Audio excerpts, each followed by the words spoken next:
everybody, welcome to the March 2016 edition of Bliss Buzz. For those of you who are new, welcome.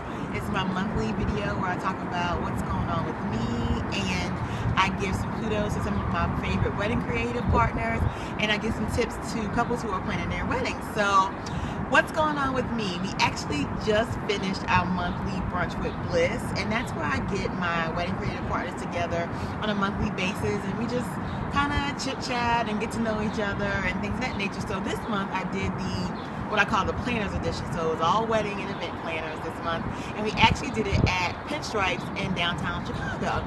So which is really close to Navy Pier, which is where I'm standing. I'm on the Riverwalk outside of Pinstripes. So my girl Jessica at Pinstripes will take great care of you. And even if you don't have an event, come and join them for their fabulous brunch. The food was so good. Make sure you get the artichoke bruschetta. It was so good. So that's what's going on with me, and that's my kudos to one of my favorite wedding creative partners.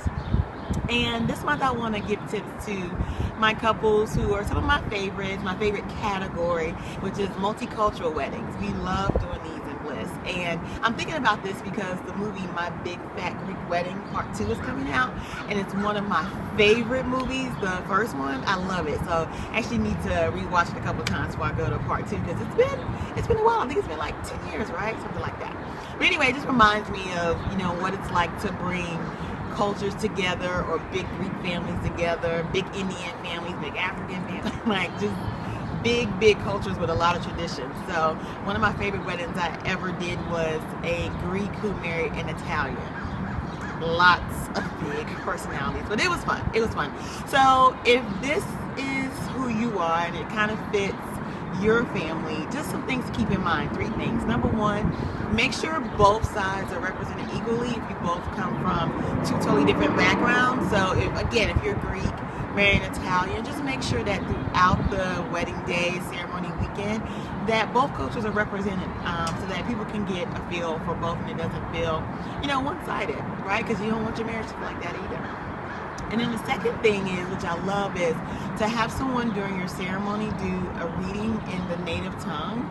Many of your guests may not understand the native tongue, so a really good idea is to translate that into the program. So anyone who knows me, and all my clients know, I absolutely hate programs. But in this instance, I'm a fan of them, because you want people to know what's being said so they can feel like they're part of it. So that's a good time to use a program. And then the last thing is just to make sure you make your guests aware if you want them to wear special attire. So for example, for my South Asian weddings, if you want the women to wear saris, just make sure it's part of the invitation, or you put that on the website, that you want them to participate and get into wearing some of your culture's traditional attire. All right?